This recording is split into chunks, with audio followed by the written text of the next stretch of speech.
There are a number of ways in which a country may cease to exist in the future. This may be physically, a country may succumb to rising sea levels, for example, and find itself underwater. Or politically, as in a country being overthrown by another country or group, or perhaps even reunited with another country to form a new country. In this video, we will give you potential countries that may no longer exist in the near or far future.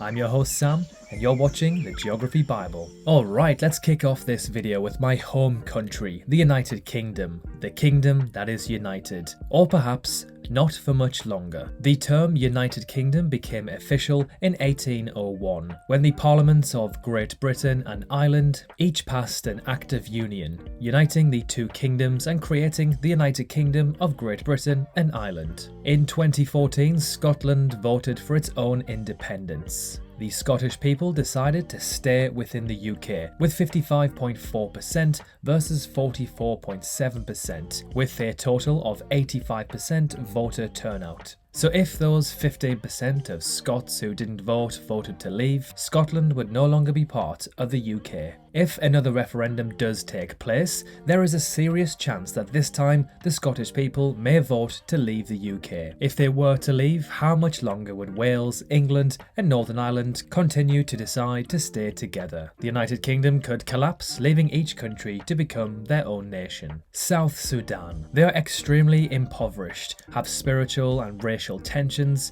and got into a massive civil war when the country was less than 2 years old. They are still fighting their civil war today, and they'll probably become a whole new country, or more likely merge back with Sudan. South/North Korea. When Japan surrendered to the Allies in 1945, the Korean Peninsula was split into two zones of occupation. The US-controlled South Korea and the Soviet-controlled North Korea. In an attempt to unify the Korean Peninsula under his communist regime, Kim Il-sung invaded the South in June 1950 with the aid of the Soviet. In current times, North and South Korea are still pretty much sworn enemies, with threats of nuclear strikes being thrown around every couple of years or so. Now, we have three scenarios here. North and South Korea could sit around a table, grab a cup of tea, and decide to make up and become best friends, therefore reuniting the two Koreas once again. Another not-so-friendly scenario could be either side invading the other and taking control of the region. And finally, hopefully we would only ever see this scenario in a Hollywood movie, but if the North did launch a nuclear strike on the South,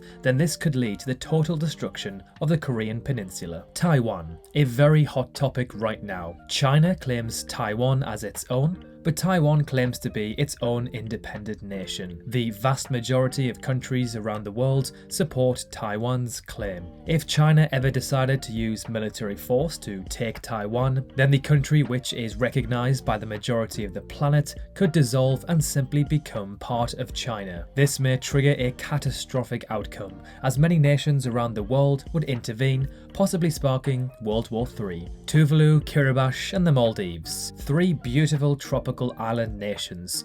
We all know where this one is heading. Kiribati, the Maldives and some other island nations are built on coral atolls, just a few feet above sea level. Many others are volcanic with mountains and ridges that may remain, but the inhabitants mostly live at sea level on the flats. If those flats are inundated and or suffer from saltwater intrusion from sea level rising, we could wind up with a nation in name only, or a NINO, that has land but can't support a sizable population. This would lead to mass migration of the residents of these nations and pretty much dissolve these countries as they are known today. Spain. On the 27th of October 2017, Catalonia's former president declared independence from Spain, sparking the country's worst constitutional crisis since 1975. It followed a referendum in one of the regions deemed illegal by the Spanish government and courts, in which 2 million mainly separatist voters took part, despite a huge and some say heavy-handed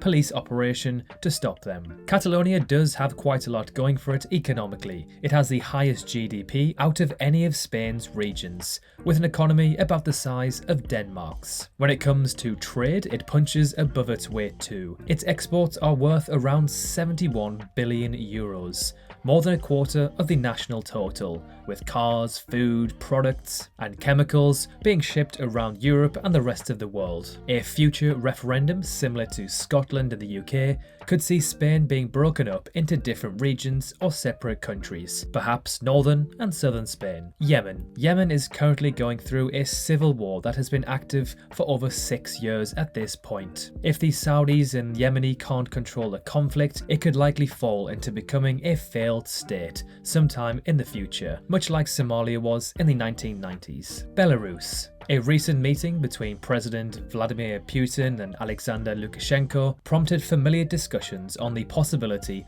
of Belarus being absorbed by Russia. While a full integration is too expensive for Russia, Moscow exerts a lot of pressure on Belarus, similarly to the way it does in Russian regions. And in the past years, Minsk's dependence on Russia has only increased. Bangladesh. Similar to the tropical island nations mentioned earlier, Bangladesh is susceptible to the effects of global warming. It is one of the lowest lying countries in the world at an average of 85 meters. And as Bangladesh is a third world developing country, they simply do not have the resources or funding to protect against rising sea levels, such as building sea walls or building homes that can survive the inundation of water. Iraq.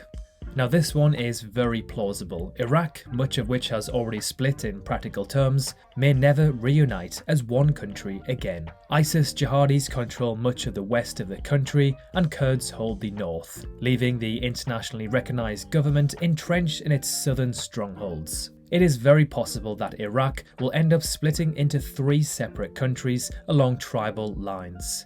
Iraq states that Saddam Hussein was able to keep Iraq together through oppression and brute force, but now the country is quickly falling apart at the seams. In order for Iraq to once be again unified, the Sunnis, Kurds and Shiites will have to agree to live under one nation again. However, it is much more likely that these groups will choose to be separate, each under their own flags. A possible candidate inside the EU is Belgium. It is divided into 3 regions already. It has been very near to being split into 3 countries in the past and has proved to be viable without a national government, so it is definitely a candidate to be the first EU state to split up. Okay, and finally we have a very unlikely scenario, but hey, anything is possible, right? The United States. Internally destabilizing events such as economic collapse or extreme political polarization could cause the United States to have secessionist movements, civil war, or even split the country up into different countries. This could be as easy as North USA and the South USA. Similar to South and North Korea. It is evident that there is a huge divide between the north of the United States and the south of the United States. Different culture, climate, and political views. There could also be a scenario where the USA breaks off into multiple regions, such as the East Coast, West Coast, Central South, and Central North, and Alaska, for example. You may have multiple states which are similar in terms of economic power, climate, and culture, essentially teaming up to form their own nations. Now, of course, the chances of this happening are minuscule, and if this was to ever happen, we'd be looking far into the future. So there we have it. There are several countries which we think could collapse, cease to exist, or reunite with other countries in the future. Let us know what you think. Did we miss any out? Thank you so much for watching this video. If you enjoyed it, please feel free to drop a like. And if you love this sort of content and learning about geography from around the world, consider subscribing. It is completely free. You can unsubscribe at any time, and we've got plenty more to come. Thanks again for watching, and we will see you very soon in the next video.